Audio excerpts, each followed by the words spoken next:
C'est un épisode un peu particulier que nous enregistrons aujourd'hui, une semaine après le déclenchement de la guerre en Ukraine.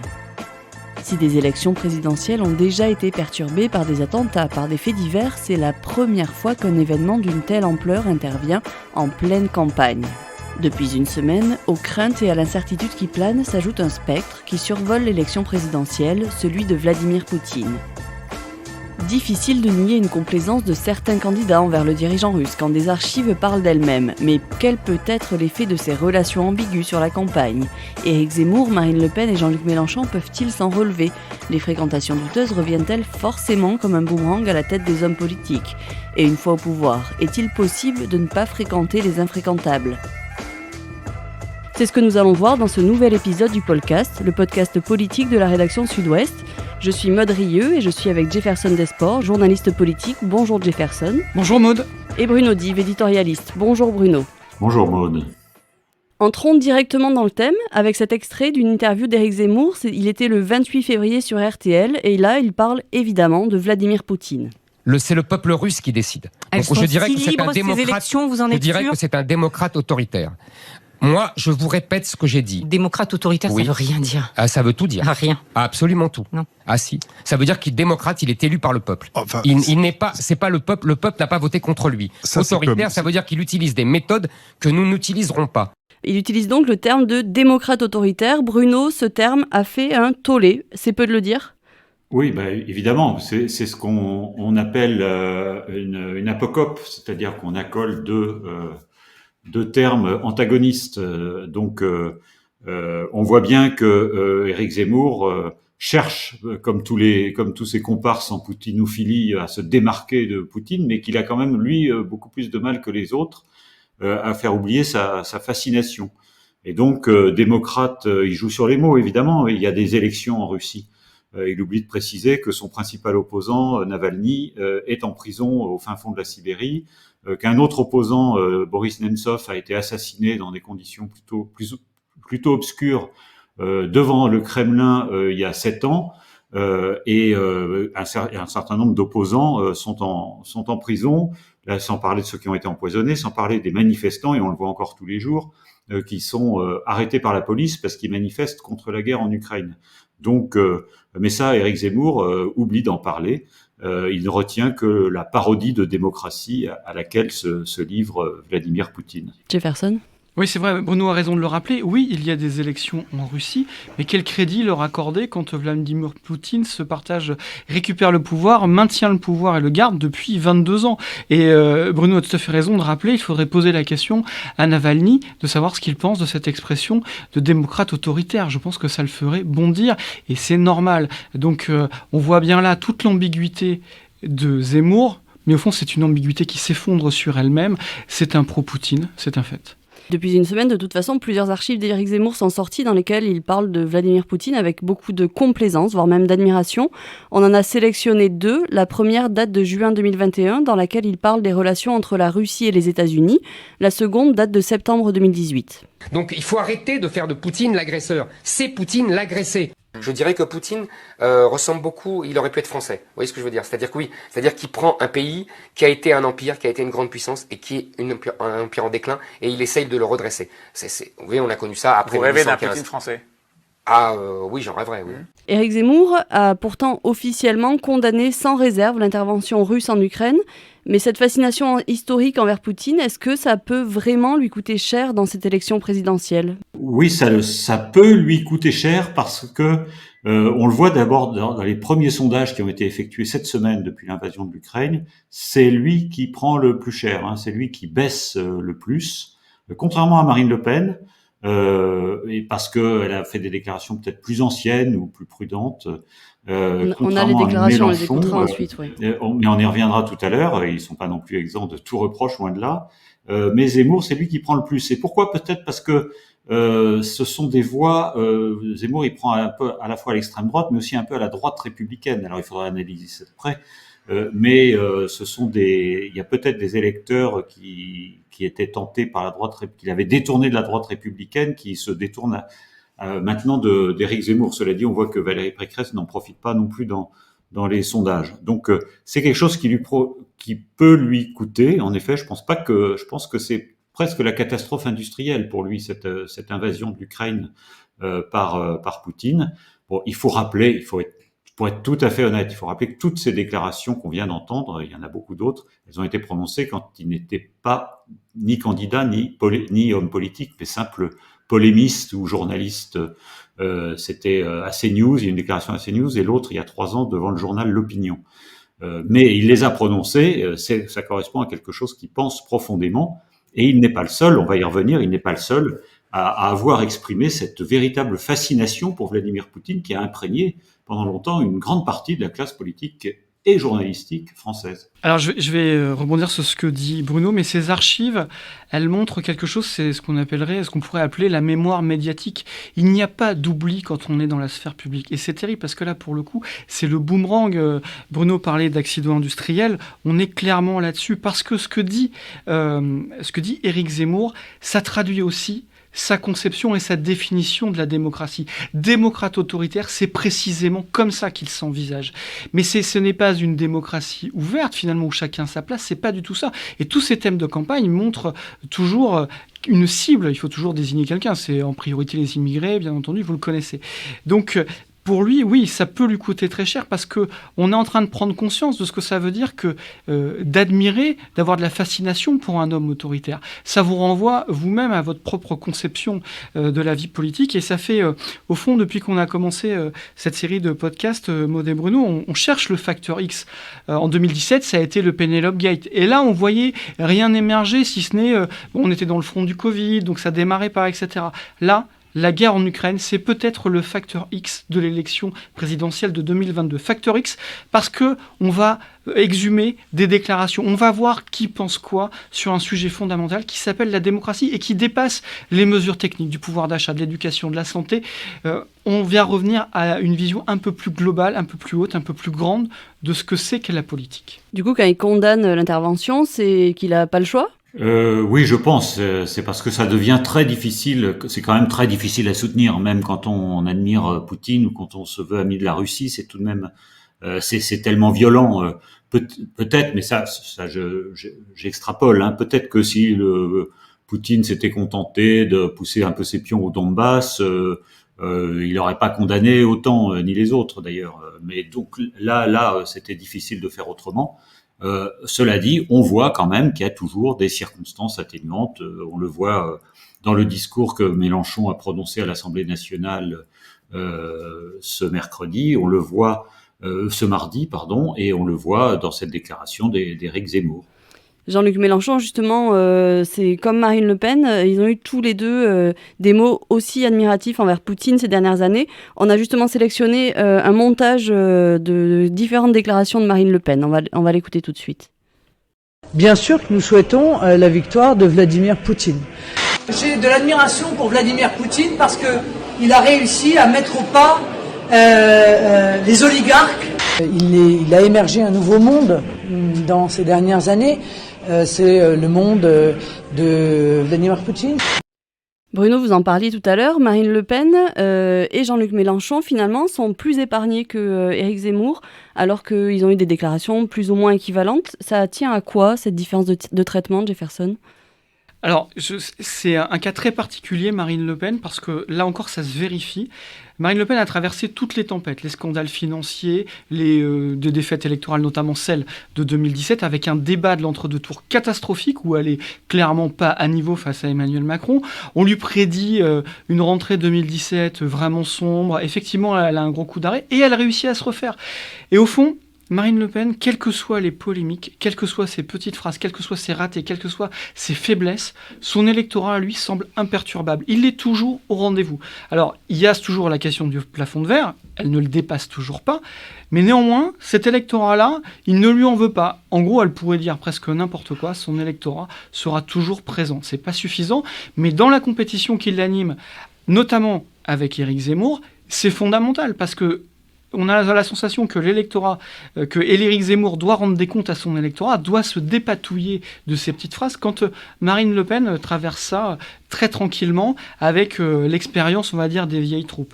Mais c'est très intéressant parce que ce qu'on a vu arriver avec l'Éric Zemmour, je ne veux pas être trop long, mais c'est le début d'une recomposition à droite. Au fond, depuis 2017, cette recomposition, elle touche la droite et la gauche, les forces traditionnelles, mais avait épargné jusque-là Marine Le Pen et l'extrême droite. Il n'y avait pas de challenger à l'extrême droite. Cette fois, c'est posé. Et ces dernières semaines, avant la guerre en Ukraine, il y avait une vraie question de la recomposition à l'extrême droite avec la question du leadership, du futur leadership.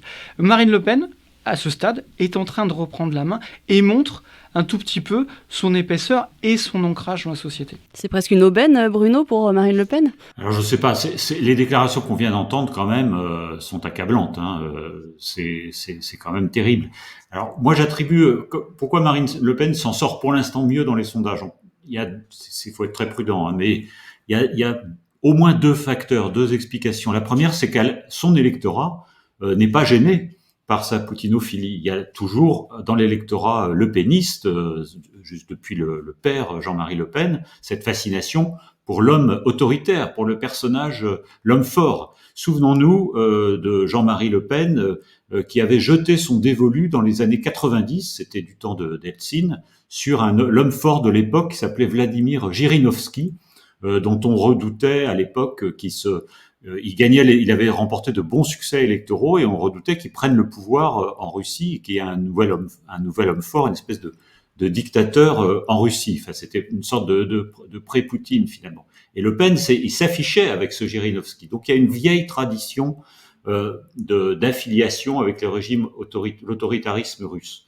Le deuxième facteur, c'est que ces déclarations sont peut-être un petit peu plus anciennes. Donc c'est pour ça que c'est bien de les rappeler parce que tout ce qu'on dit doit quand même être rappelé. Elles sont peut-être un peu plus oubliées, mais je dirais qu'en revanche, il y a une circonstance aggravante pour Marine Le Pen, c'est qu'elle a quand même bénéficié de prêts des banques russes lors de sa précédente campagne en 2017, où elle est allée voir, elle est carrément allée voir Vladimir Poutine dans son bureau. C'était il y a juste 5 ans, en mars 2017. Elle a d'ailleurs le Rassemblement national vient d'édicter un certain nombre de tracts qu'il a montrés en photo avec Poutine. Il s'agissait vous savez, il faut toujours se montrer avec un chef d'État étranger, ça fait homme ou femme d'État. Le Rassemblement national vient d'envoyer au pilon en catastrophe ces tracts, parce que ça fait évidemment mauvais effet. Donc, elle aussi, malgré tout, elle rame. Et moi, je me demande s'il ne faut pas aussi se méfier des sondages vis-à-vis du RN. Souvenons-nous des régionales l'an dernier, il était grandement surestimé et finalement, non seulement il n'a gagné aucune région, mais il a perdu des points par rapport aux précédentes élections. Il y a un autre homme politique là qui a été montré du doigt et bien embêté avec ce déclenchement de la guerre en Ukraine, c'est François Fillon, puisque là on parlait de partis extrémistes, mais finalement un des hommes politiques français le plus proche de Vladimir Poutine, c'est lui, François Fillon. En 2013, il était invité à un forum organisé à Valdaï en Russie. On va écouter ce qu'il a dit à ce moment-là, comment il s'adresse à Vladimir Poutine. C'est donc par notre dialogue, mon cher Vladimir, que passera la paix. Donc il y a ce « mon cher Vladimir » qui a beaucoup marqué. On n'a pas gardé l'extrait en entier puisque après il y a un échange entre Vladimir Poutine et François Fillon qui se font des blagues sur « est-ce que tu vas te présenter à l'élection » et toi « est-ce que tu vas te présenter » etc. François Fillon, il a aussi rejoint en 2021 les conseils d'administration de 2 sociétés russes, de la pétrochimie et de l'énergie. Il a finalement démissionné la semaine dernière. Cette relation entre François Fillon et Vladimir Poutine, est-ce que c'est une vraie amitié ou est-ce que c'était juste un positionnement stratégique, Bruno ? Alors, il faut se replacer dans le contexte. Cette amitié, elle est née, je dis pas ça du tout pour excuser Fillon, parce que je suis pas du tout d'accord. J'ai eu des discussions avec lui là-dessus avant qu'il soit candidat, on n'était pas du tout d'accord. Par contre, il a noué cette relation avec Vladimir Poutine quand tous les deux étaient premiers ministres. Fillon sous Sarkozy, où il souffrait un petit peu, vous vous souvenez, face à l'hyper-président, et Poutine, si j'ose dire, sous Medvedev, parce qu'il avait laissé la place à Dmitri Medvedev, parce qu'il pouvait pas faire plus de 2 mandats.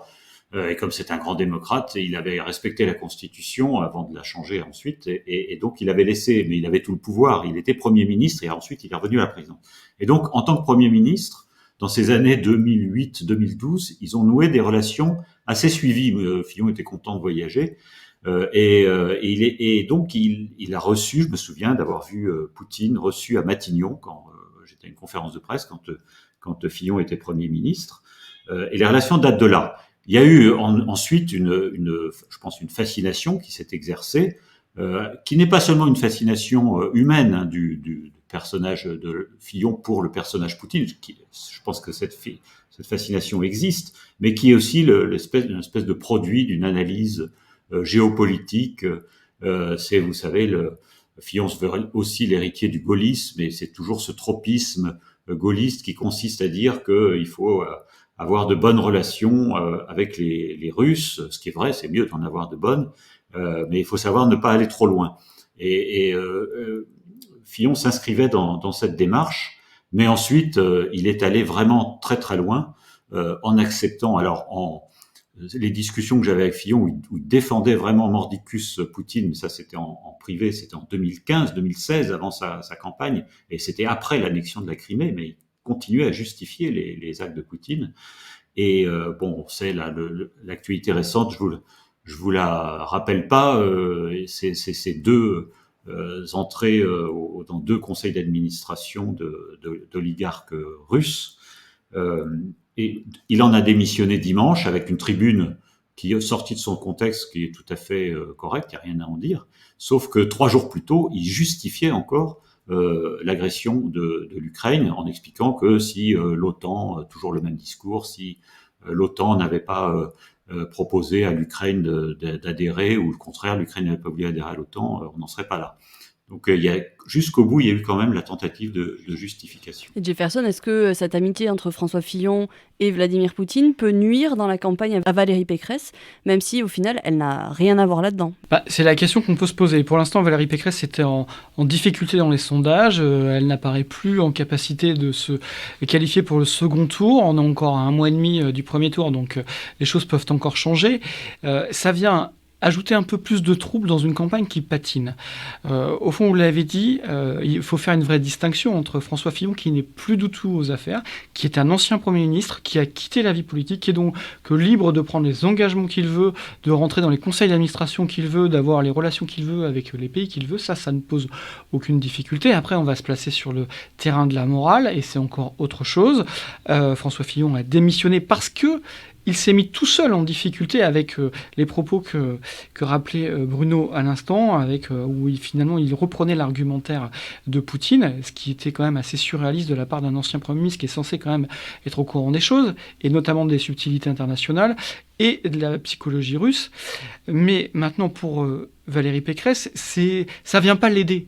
Ça va peut-être pas forcément la freiner parce qu'elle a pris ses distances, et que cette séquence-là, comme pour Emmanuel Macron, ça ouvre une autre perspective, puisque tous les pro-Poutine sont en train d'être rattrapés par leurs déclarations passées, doivent se justifier. On n'est plus sur le terrain de leurs propositions, de leurs idées.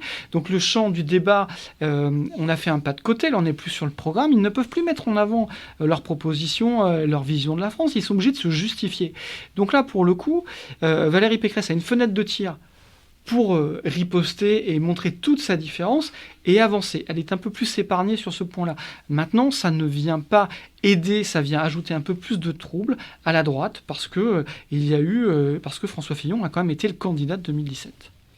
Si je peux rajouter quelque chose, Valérie Pécresse, son problème dans cette affaire, c'est pas tellement François Fillon, même si elle a eu beaucoup de mal quand même à s'en démarquer au début. Mais bon, elle n'est pas suspecte on retrouvera pas de traces de déclarations poutinophiles.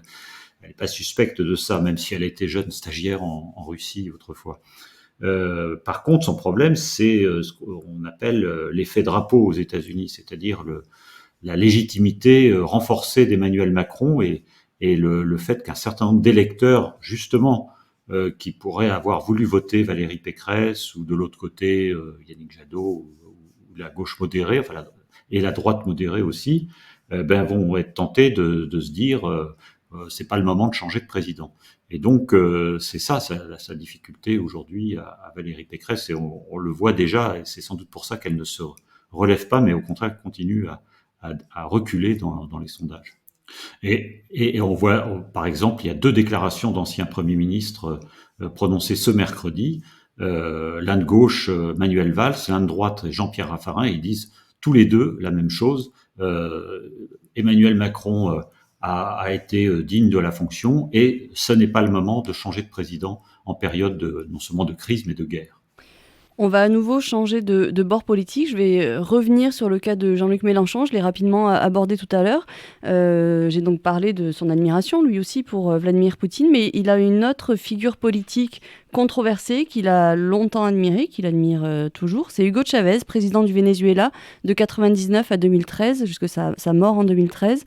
On va écouter tout de suite Jean-Luc Mélenchon qui parle d'Hugo Chavez. C'est en 2016 dans l'émission Des paroles et des actes sur France 2. Je vais vous dire, moi, je dois montrer à mes amis, à mes camarades, leur dire, regardez comment ils s'y prennent, voyez comment ils font. Il y a beaucoup de choses à apprendre d'Hugo Chavez, figurez-vous. Beaucoup de choses. Oui, ça fait envie, le Venezuela, aujourd'hui. Monsieur, des pénuries, des émeutes. Monsieur, ce pays non plus fait pas envie, hein. Hugo Chavez, c'est donc une des grandes figures mondiales récentes de la lutte anticapitaliste. Pour Jean-Luc Mélenchon, cette admiration, c'est un petit positionnement du David anticapitaliste contre le Goliath américain. Alors Hugo Chavez n'y est pas allé aussi loin que Poutine, il n'a pas provoqué de guerre ouverte, mais il a laissé le Venezuela dans une situation économique et sociale catastrophique. Ça n'a jamais nui finalement à Jean-Luc Mélenchon. Comment on explique justement ça par le fait que justement Hugo Chavez n'est pas allé aussi loin que Poutine ou par la notion de mort kilométrique entre guillemets, cette idée qu'on s'intéresse finalement plus à ce qui se passe juste à côté de chez nous. Est-ce que c'est ces deux raisons qui font que ces relations avec Hugo Chavez, ça ne lui a jamais porté préjudice? Ça lui a jamais porté préjudice. Ça reste quand même une petite phrase, une petite musique que ses adversaires lui ressortent tout le temps. Ses adversaires, oui, mais au final, lui, ça lui donne une image aussi, positionnement. On a vu un Jean-Luc Mélenchon nouveau sous ce quinquennat 2017. Là encore, on a vu peut-être un masque tomber. La campagne de 2017, il était vraiment persuadé d'aller au deuxième tour. C'est quelque chose qui vous marque, hein. Et on l'a vu changer, c'est-à-dire, je ne vous rappelle pas la séquence de la perquisition au local de la France Insoumise avec ces petites phrases « La République c'est moi, ma personne c'est sacré », ces coups de gueule, ces coups de sang.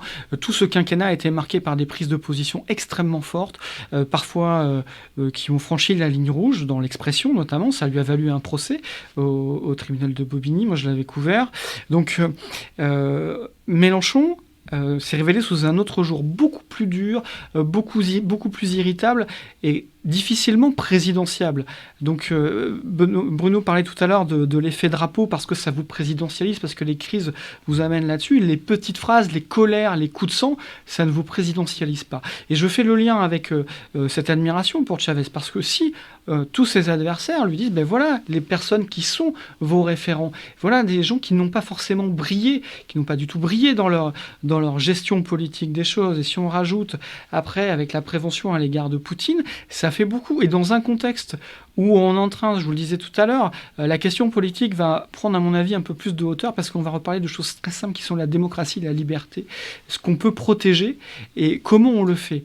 Voilà, quand on a des références comme ça, il est difficile après de se prétendre vouloir être le président de tous les Français, le président de l'égalité, etc. Quand on est susceptible d'être de crise d'autorité, de perdre son sang-froid. Vous imaginez aujourd'hui un dirigeant politique qui perd son sang-froid face à la situation actuelle? C'est ça la question qui est posée. C'est qui a le calme, qui a la sérénité? Bon, alors, Jean-Luc Mélenchon, en fait, il s'est inscrit dans la grande tradition de la gauche française, pas seulement française, mais surtout française quand même, qui était toujours de chercher un modèle, le paradis idéal qui ferait rêver les travailleurs. Alors, ça a commencé avec l'Union soviétique, de Lénine, de Staline, puis on s'est tourné vers Mao Tse-tung, puis vers le Vietnam, puis vers Cuba. Et finalement, Chavez, il est dans la suite de cette lignée. On a besoin de trouver des modèles ailleurs, et on est toujours déçu en général. Chavez, au début, c'est vrai que c'était un relatif démocrate. Il a appliqué une politique sociale extrêmement généreuse, il faut le reconnaître, notamment en matière de santé et d'éducation, un peu comme à Cuba d'ailleurs. Sauf que ça a fini par dégénérer et que ça a coûté finalement très cher au pays qui a été qui s'est peu à peu ruiné alors que c'était un pays très riche, le Venezuela. Il faut rappeler qu'il est membre de l'OPEP, il y a du pétrole, c'est un pays exportateur de pétrole. C'était pendant un temps la seule démocratie et le pays le plus riche d'Amérique latine. Maintenant c'est quasiment le contraire. La circonstance aggravante, donc on peut comprendre à la rigueur que Jean-Luc Mélenchon ou certains aient admiré Chavez au début de l'expérience. Quand il prononce cette phrase que vous venez de diffuser, nous sommes en 2016. Alors d'abord, Chavez est mort depuis 3 ans. Son remplaçant est beaucoup moins estimable, Nicolás Maduro, qui lui est un dictateur qui a truqué les élections. Bon, il n'a pas envahi d'autres pays, mais il y a quand même beaucoup de réfugiés. Il faut quand même rappeler qu'il y a 1 million de réfugiés du Venezuela en Colombie voisine. Donc le bilan n'est quand même pas très reluisant. Et ben Mélenchon, il continue à défendre ce régime et ce système, quitte à dire, à la fin de sa phrase est terrible, en 2016, il dit oui, mais ce pays, le Venezuela n'est pas très reluisant, mais regardez la France non plus, c'est pas très reluisant. Même si la situation à l'époque n'était pas très bonne, on peut pas comparer les deux pays. Donc il est dans une espèce de tropisme idéologique, quoi. Et il ne veut pas se désavouer. C'est là où je parlais de la notion de mort kilométrique, c'est-à-dire que le Venezuela, effectivement, il y a eu énormément de réfugiés, il y a eu une situation économique, sociale catastrophique, mais finalement, c'est très loin. Et donc, on en a entendu parler, mais ça nous a peut-être pas autant marqué. Et c'est là où je voulais dire que ça lui a peut-être moins nui, parce que les réfugiés sont pas venus chez nous, c'est voilà, sûr. C'est ça. Oui. Et puis c'est vrai que c'est pas la même, pas un régime aussi autoritaire. Même Maduro, alors vous me direz chez Poutine aussi, Maduro, il y a eu des élections. Il a un rival dont j'ai oublié le nom, Juan quelque chose, dont on pensait qu'il allait prendre le pouvoir, qu'il l'a pas pris, mais qui est pas lui non plus exempt de tout reproche. Donc tout ça est un peu complexe. Mais le Venezuela est aujourd'hui un pays, à mon sens, totalement indéfendable. Il en parle moins quand même, hein. Cette déclaration remonte à 2016. Alors, il aime pas qu'on vienne le lui rappeler, mais vous observerez que depuis 2017, il en a pas tellement parlé quand même du Venezuela. Il y a une dernière étape, c'est une fois arrivé au pouvoir, il y a un vrai dilemme qui se pose. Faut-il, oui ou non, recevoir des personnalités politiques controversées ? Alors là, on a eu beaucoup d'exemples. On a eu Nicolas Sarkozy qui a reçu Kadhafi en grande pompe à Paris en 2007. Emmanuel Macron a reçu Vladimir Poutine au phare de Brégançon en 2019. Jacques Chirac a accueilli Mugabe. François Mitterrand a reçu Fidel Castro. Et Danielle Mitterrand était d'ailleurs une grande admiratrice de Castro. Ça pose cette question, est-ce que c'est possible de mener une politique internationale sans fréquenter des infréquentables ? Bruno, Jefferson, lequel ? Je vais commencer, mais d'abord, la politique internationale, c'est de la diplomatie. Donc, avant toute chose, il faut se parler. C'est exactement la séquence que l'on a vue avant que Vladimir Poutine envahisse l'Ukraine. Il y a eu des tentatives de diplomatie. Vous vous souvenez de ce voyage d'Emmanuel Macron à Moscou, puis à Kiev. Bref, toute la communauté internationale a bougé. C'est tout l'intérêt. Alors, le dilemme que vous soulevez est tout à fait juste. Est-ce qu'il faut discuter avec des gens infréquentables ou est-ce qu'il faut les bannir tout de suite ? Il y a derrière ça des liens commerciaux. Le monde est ouvert. Vous avez des Français dans à peu près toutes les parties du globe, y compris en Russie. Donc, il y a une nécessité de se parler. C'est quand même le préalable et c'est pas plus mal. On redécouvre aujourd'hui, alors qu'on est en pleine guerre, on redécouvre aujourd'hui toute l'importance de la diplomatie. La diplomatie, ça ne veut pas simplement dire négocier, ça veut dire aussi se connaître, ça veut dire se comprendre et ça veut dire essayer de lire entre les lignes. Comment discuter aujourd'hui avec Vladimir Poutine alors qu'il a renié tous ses engagements ? Comment poser la question de la confiance ? Là, c'est une vraie difficulté. Mais je reviens sur l'exemple de Nicolas Sarkozy qui reçoit Kadhafi. Ça avait fait quand même un tollé, c'était pas rien de recevoir Kadhafi. Et souvenez-vous de la petite phrase de Ramayad, qui était alors secrétaire d'État aux droits de l'homme, qui avait dit la France n'est pas un paillasson sur lequel un dirigeant peut venir s'essuyer les pieds du sang de ses forfaits. Ça avait fait beaucoup de bruit à l'époque, et si on pouvait retenir du passage politique, du court passage de Ramayad en politique, on pourrait retrouver et retenir cette phrase, parce qu'elle lui avait valu une explication de texte après avec Nicolas Sarkozy, elle avait créé un embarras. Et ben voilà, on en était là. Le chef de l'État reçoit le dictateur libyen, le guide suprême libyen. Et il le reçoit vraiment. Et avec l'attente, vous vous vous souvenez de tout ça. Et c'était ahurissant. Et Ramayad avait dit, mais la France n'est pas qu'une balance commerciale, parce qu'au fond, on vendait des armes. Et si on voulait reparler de la question des arsenaux libyens qui ont été dispersés après la mort de Kadhafi, qui alimentent aujourd'hui les bandes djihadistes au Sahel, voilà, pour beaucoup, tout ça pose beaucoup de problèmes. Donc, pour revenir à cette question-là, on peut supposer qu'il est toujours mieux de se parler, mais il y a des limites. Et en tout cas, l'exercice est très... Je crois que c'est vraiment l'exercice qui ne supporte pas le manichéisme. Oui, je crois qu'on ne peut pas mettre sur le même plan des dirigeants de partis politiques, des leaders d'opposition qui vont faire l'éloge ou qui se réclament de dictateurs à l'étranger. Et des chefs d'État en responsabilité, ou des chefs de gouvernement, qui, eux, par contrainte, par obligation de fonction, reçoivent ou vont rendre visite à des dictateurs ou à des chefs d'État peu fréquentables. Je ne crois pas qu'on puisse reprocher à Emmanuel Macron d'avoir reçu, pas une fois, mais 2 fois, Vladimir Poutine. Souvenons-nous qu'il l'avait aussi reçu juste après son élection à Versailles. Il a essayé de garder le lien avec la Russie, il a continué d'ailleurs jusqu'à ces derniers jours, et peut-être que ça ne sera pas totalement inutile. Kadhafi, on pouvait pas Kadhafi et Sarkozy, c'était un peu plus délicat parce que c'était un donnant-donnant. C'était pas le fait en soi que Sarkozy reçoive Kadhafi, parce que au cours de ce fameux voyage, il a aussi été en Espagne où il est resté longtemps. Et je ne crois pas que ça ait suscité autant de polémiques. Mais en France, c'était un donnant-donnant. Vous vous souvenez après son élection, Sarkozy avait obtenu à l'arrache la libération des fameuses infirmières bulgares. Et il avait envoyé Cécilia, son épouse d'alors, les chercher. Claude Guéant aussi était du voyage. Et c'était dans le deal. C'est-à-dire que Kadhafi avait accepté de les libérer, mais il exigeait, comme c'était un paria international depuis très longtemps, il exigeait d'être reçu en grande pompe à Paris. Et Sarkozy a accepté jusqu'à être humilié, parce qu'il a été humilié par cette visite. Et quand on regarde bien, c'est le moment où il commence à décrocher très sérieusement dans les sondages, parce que jusqu'à présent, il bénéficiait d'un état de grâce. Donc on ne peut pas lui reprocher. Ça avait en effet soulevé une crise qu'a rappelé Jefferson avec Ramayad, crise assez marginale parce que elle n'était que secrétaire d'État aux droits de l'homme, donc elle était dans son travail, dans son boulot. Mais on pourrait remonter plus loin. Et là, c'était un premier ministre qui avait protesté. C'était Laurent Fabius qui avait protesté quand François Mitterrand avait reçu le général Jaruzelski. Et là, on revient en Europe de l'Est.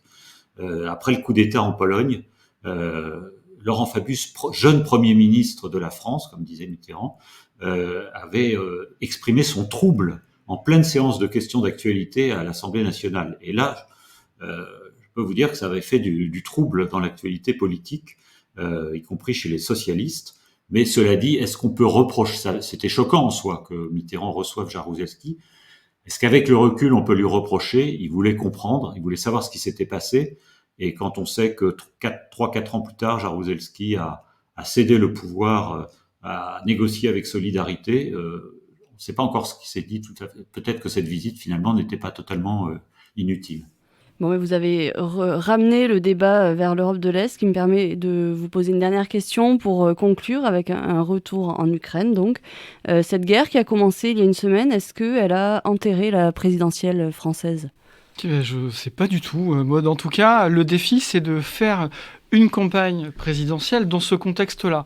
On pensait avoir tout vu. Les gilets jaunes, la crise du Covid, une pandémie mondiale qui n'épargne personne, qui nous met des confinements, qui nous fait vivre des choses qu'on ne pensait jamais vivre. Eh ben non, on n'avait pas tout vu. Il nous manquait encore une guerre au tableau, une guerre en Europe qui nous ramène aux heures de 1945, puisqu'on n'avait pas vu ça, un État attaquant un autre État sur le sol européen depuis 1945, depuis la fin de la Deuxième Guerre mondiale. On n'avait pas encore tout vu. Moi, j'ai écrit un billet dans la newsletter politique qui s'appelle « Un quinquennat de dingue ». Je crois que voilà, on vient de vivre 5 ans complètement fous, mais ça nous ramène à ce qu'on a souvent dit dans cette émission, c'est que rien n'est écrit d'avance. Et au fond, il va falloir maintenant effectivement mener une campagne. Comment? C'est l'histoire qui va nous le dire. Aux candidats de se saisir de ça.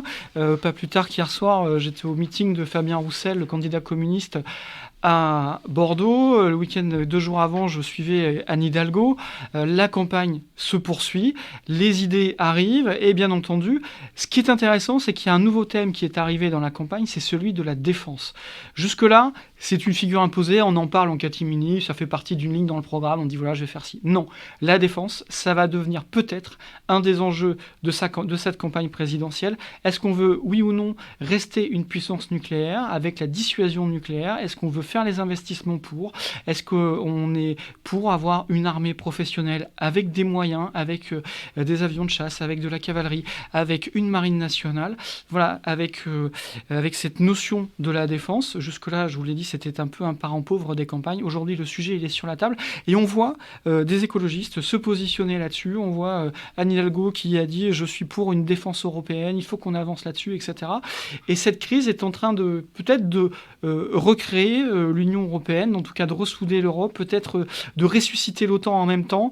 Bref, voilà, il y a le balancier est en train de bouger vers d'autres sujets et c'est peut-être ça qui va être intéressant.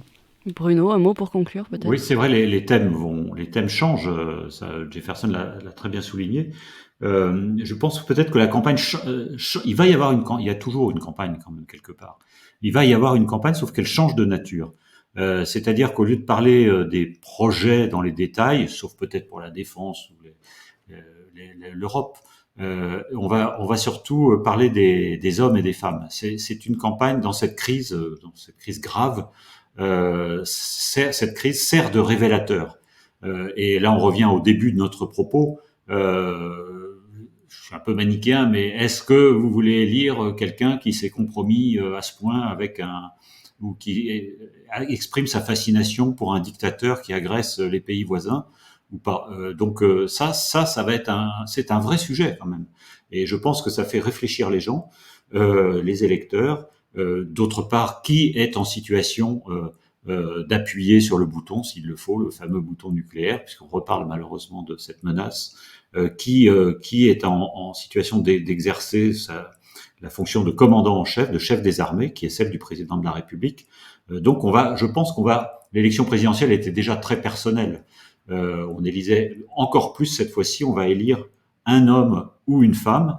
Cela dit, je pense qu'il faut qu'il y ait un débat aussi sur les programmes, les projets, parce qu'il serait très dangereux, heureusement cette guerre ne va pas durer éternellement, enfin on peut l'espérer, et il serait très dangereux que pendant les 5 ans à venir, un président était élu ou réélu sur un programme dont on n'aurait pas vraiment débattu pendant la campagne.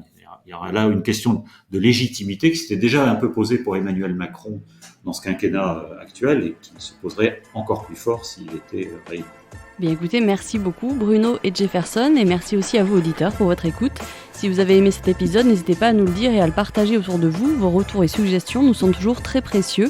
Et pour ne rien manquer du podcast, abonnez-vous sur Spotify, Apple Podcasts, Deezer, vos plateformes d'écoute habituelles et retrouvez-nous sur sudouest.fr. On se retrouve dans 15 jours pour un nouvel épisode.